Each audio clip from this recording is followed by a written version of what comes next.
அண்ணா பல்கலைக்கழக மாணவி பாலியல் வழக்கில் எஃப்ஐஆர் கசிந்தது தொடர்பாக நீதிபதிகள் கேள்வி எழுப்பியிருக்கிறார்கள். அரசுக்கு நீதிபதிகள் கேள்வி எழுப்பியிருக்கிறார்கள். விசாரணை நிலுவையில் உள்ளபோது காவல்துறை தரப்பிலிருந்து எஃப்ஐஆர் கசியவில்லை என எப்படி உறுதியாக கூற முடியும் என்று அரசுக்கு நீதிபதிகள் கேள்வி எழுப்பியிருக்கிறார்கள். விசாரணை நிலுவையில் உள்ளபோது காவல்துறை தரப்பிலிருந்து எஃப்ஐஆர் கசியவில்லை என எப்படி உறுதியாக கூற முடியும் என்று நீதிபதிகள் அரசுக்கு கேள்வி எழுப்பியிருக்கிறது. எஃப்ஐஆரை யாரெல்லாம் பதிவிறக்கம் செய்தார்கள் என கண்டுபிடிக்க வசதி உள்ளதா என்றும் நீதிபதிகள் கேள்வி எழுப்பியிருக்கிறார்கள்.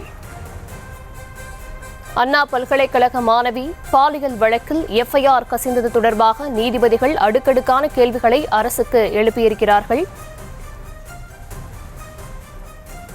பாதிக்கப்பட்ட மாணவி மீது குறை கூறும் வகையில் முதல் தகவல் அறிக்கை உள்ளது என உயர்நீதிமன்ற நீதிபதிகள் கருத்தை தெரிவித்திருக்கிறார்கள். காவல்துறை தரப்பில் எஃப்ஐஆர் கசியவில்லை என்று எப்படி உறுதியாக கூற முடியும் என்றும் அந்த முதல் தகவல் அறிக்கையானது பாதிக்கப்பட்ட மாணவி மீது குறை கூறும் வகையில் உள்ளதாக நீதிபதிகள் கருத்தை தெரிவித்திருக்கிறார்கள்.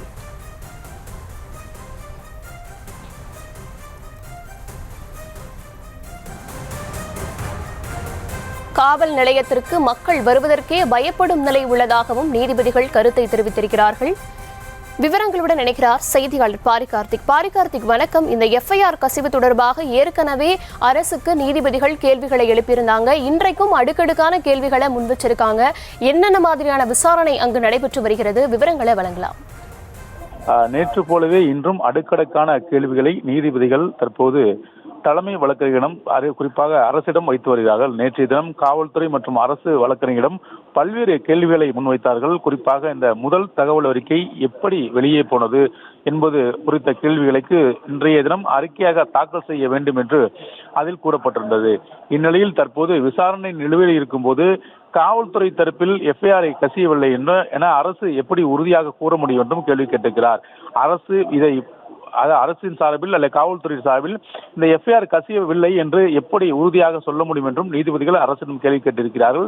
தொடர்ச்சியாக எஃப்ஐஆரை யாரெல்லாம் பதிவிறக்கம் செய்கிறார்கள் என கண்டுபிடிக்க வசதி இருந்தும் ஏன் குற்றவாளிகள் தற்போது வரை நீங்கள் கண்டுபிடித்து கைது செய்யவில்லை என்றும் நீதிபதிகள் கேள்வி கேட்டிருக்கிறார்கள்.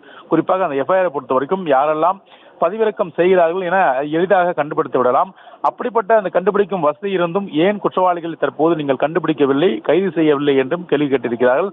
மேலும் பாதிக்கப்பட்ட மாணவி குறை கூறும் வகையில் இந்த முதல் தகவல் அறிக்கை இருக்கிறது என்று கூறியிருக்கிறார்கள். முதல் தகவல் அறிக்கையை படித்து பார்த்த பின்பு நீதிபதிகள் கேள்வி கேட்ட அடிப்படையில் பாதிக்கப்பட்ட மாணவி மீது குறை கூறும் வகையிலே இந்த முதல் தகவல் அறிக்கை இருக்கிறது என்றும் நீதிபதிகள் தற்போது கேள்வி கேட்டிருக்கிறார்கள். மேலும் புகார் அளிப்பதற்காக காவல் நிலையத்துக்கு வருவதற்கு மக்கள் பயப்படும் ஒரு சூழல் தற்போது உருவாகி இருக்கிறது என்று நீதிபதிகள் தங்களுடைய கவலையை தெரிவித்திருக்கிறார்கள்.